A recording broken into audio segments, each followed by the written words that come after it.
We did a full refinishing and refurbishing on this 1993 young Chang, little 4'11" baby grand, and it turned out gorgeous. I'm going to play it for you here in a second, but why don't we just start with taking in the cosmetics. Cosmetically, this piano would be stunning, I think, in a living room.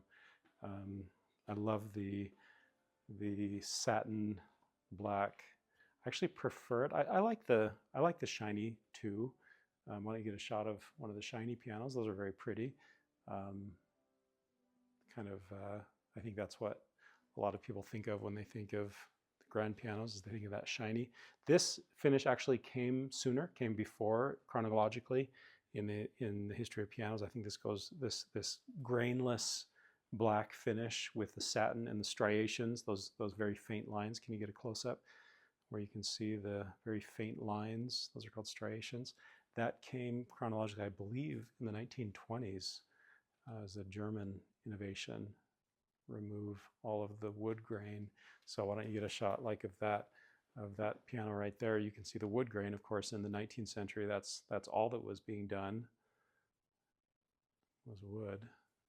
And then this came along, and it kind of hasn't gone out of style ever since. So for over 100 years. So of course, there are still wood pianos, but these, I think, far more of these that are sold. Black, grainless, I mean, shiny or satin like this one.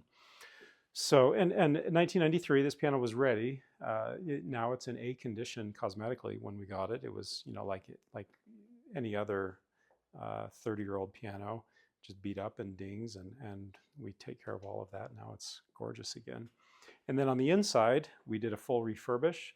So every piano that's been in use for 20 to 25 years, under normal circumstances, if it's at a college sale, those pianos, frankly, need to be rebuilt after only 5 years, 10 years max, and that's not a refurbishing. Those need to be rebuilt. They're so heavily used. But under normal circumstances, 20 to 25 years in a home of home use, refurbishing is sufficient. So the kind of things that entails would be, here, you can have a look at this. You can see this hammer, these cuts in the string, or cuts in the hammer where it's hit the strings. Those need to be reshaped. And then all of these components, everything needs to be cleaned and properly aligned. A lot of times the alignment will be out, like the jack here, for example. Let's see if I can move that off to the side. A lot of times the jack, look straight down this way, the jack will be out of alignment in that little window, so that needs to be centered.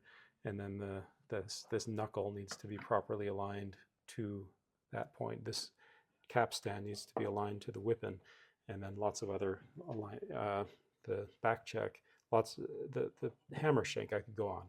Lubrication, so everything needs to be properly lubricated. Very, very few pianos get it. Even pianos that are tuned regularly, very rarely have I ever heard of a technician that as a matter of course is going to properly lubricate the entire piano just every time he tunes the piano, or she. So everything needs to be tightened. Things get loose. Everything needs to be regulated. So again, looking in here, you can see there's built-in adjustability. This little screw here for the jack position. We've got a little screw here. That's the drop. We've got a screw here, so that's the damper, or rather the rep lever height. Then we've got the capstan. That's a screw right there. Then we've got the alignment, the proper regulation of that back check in relationship to the tail. We've got the height of the key here. We've got how deep you can depress the key. That's the key dip there. We've got a let-off button here. So all of those things, they have to be regulated in just the right way so that the piano functions correctly. If that's not done, you can still play the piano, but you're just going to be relegated to kind of mezzo piano to mezzo forte, and you're not going to be able to repeat properly.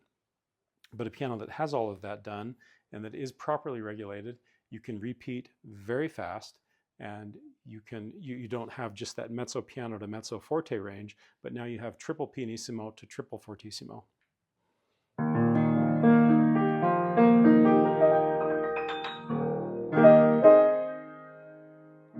Has a nice bright tone, has a full sound, especially for 4'11".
A lot of power.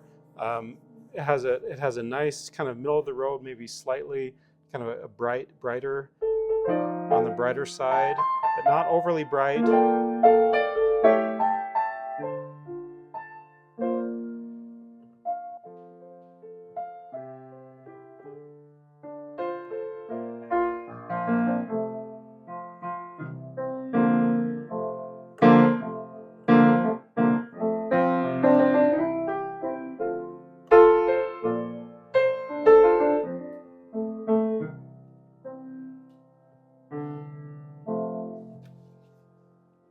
Very nice piano, and this piano has years, decades of good use left in it. And from a value perspective, this piano is a significantly cheaper piano than what it would be brand new. I think you're getting basically all of the benefits of a brand new piano. You're probably 95, 96, 98% of the way there to a brand new piano, while price-wise being about 50% of what it would be if it were brand new.